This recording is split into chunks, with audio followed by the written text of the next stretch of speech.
everybody, it is Professor Parish, and we are on week 5 of English 109. So we're past the halfway point. So as I'm recording this, if you've not turned in your midterm exam or your thesis and outline for our second paper, which is compare and contrast, or done the discussion forum, please make sure that you do that. But we're going to talk about week 5. So I wanted to kind of go over this. We only have 3 assignments this week, so nothing crazy. We have, just to look over the overview, we'll have the only chapters in our textbook are chapters 17 through 18 on pages 364 to 402 to skim over those. And then the 3 assignments that we have to do this week are the discussion forum, the grammar activity, and the writing assignment number 2. So those are the assignments that are due by Sunday, November 6th, or November 13th. Last week's assignments were due the 6th. So due by Sunday night, 11:59 p.m. So let's talk about the discussion forum. The discussion forum, chapter 17 and 18 talk about information literacy, which is basically using sources, activating like your library resources, things like that. So what I would like for y'all to do is to review the chapters and then answer the questions below and complete the tasks for this initial discussion forum post. So of course you have to have 3 replies. But for activity number 1, it's similar to that on page 368. I want you to do a search of a current issue. So question number 1 says, what did you search and how many results did you get for it? So what was one of the sources you found for this topic? So one easy thing you can do, and I'll just go ahead and pull up Google on here, is say if I had an issue, let's say I wanted to talk about higher gas prices in the US. Let's say I did that. All right, so what I would find is that I got 577 million results, which is a lot, right? That's so many results. So over here on my question 1, I'd say, what did I search for? I would say, well, I searched for higher gas prices in the US. How many results did I get? I got 577 million results. What was one of the sources you found for this topic? So I would go back to my search and I would look through here. And so there's lots of, I'm going to pick the one that is from Fortune, because Fortune magazine, Fortune, or you could do Reuters. I'm going to do Reuters. Reuters here is a source. So I would just do like, I'd go up here to my link. There's a link up here and I would copy and paste my link. Or you can click like this one has like a little share feature. So I would do the this little link right here. It's like 2 chains put together. That means I would copy my link and then I would go back to my topic and say what was one of the sources and I would insert that link. I'd copy and paste it there. So you could do that, right?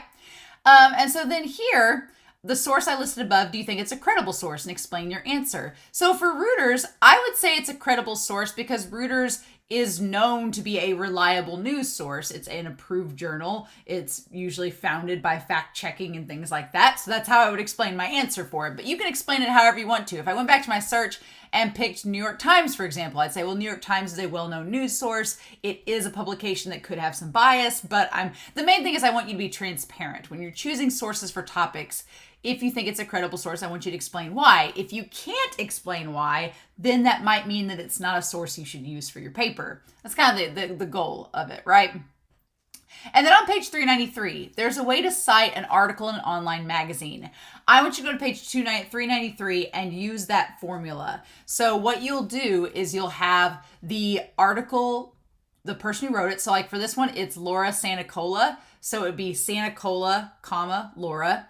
And then in quotation marks, I would have the title of the article, which would be Explainer, why are fuel prices rising again in some US regions, right?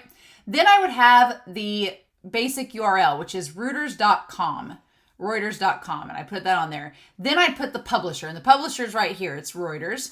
Then I would have the date it was published. So it would be 4/Oct for October, and then 2022, right? And then I would include the link that was in the URL. So there is a formula on page 393 of how to cite it. I want you to use that. And then to the best of your ability, try to cite that source that you have, all right? And that's the discussion forum this week. And then in the replies, you all can talk about why that was a good source or why they chose it. You can respond being like, oh, that was a cool source. I didn't know that about this topic. Or if you do know something about their topic, or if you chose the same topic, then you guys can kind of talk about that as well, all right? So that's the discussion forum for this week. Next is the grammar review, and the grammar review is going over page 24 on chapter 24 on subject, verb, and agreement. Activity 1 for chapter 24 is on page 454. And this is your just choosing the correct verb form and writing in the answer. Easy peasy lemon squeezy. And then activity 2, you're choosing the correct verb form as well. So subject verb agreement, this should not be a hard assignment, but it is something that some students get very tricked up upon. So just make sure to look at the opening text of chapter 24. And then if you have any questions or troubles, make sure to ask. All right, but that's the grammar review, pretty simple. And then the final thing due is our writing assignment number 2, which is our compare and contrast paper. As I have stated here, make sure to submit it as a rich text, a Word document, or a PDF file. I don't accept any others for credit, but if you submit your paper, I will give you feedback and then you will get a chance to revise it. So your paper number 1, actually, I will give you guys feedback. The paper number 1 revisions, let me go back here to our homepage. Paper number 1 revisions. Paper number 1 had been due Halloween weekend. So actually the paper 2 revisions are going to be due this coming week, November 20th. So November 20th is when those will be due for your second paper, all right? Or your first paper. Your first paper revisions will be due on November 20th. All right, so make sure you get those turned in on time. If you have any questions about those, you can let me know. But otherwise, that's all for week 5. It's a pretty simple week. Hopefully midterm has gone well for you and hopefully you're gearing up. We are at week 5. We only have week 6, week 7, week 8. We only have 4 weeks left, which is crazy.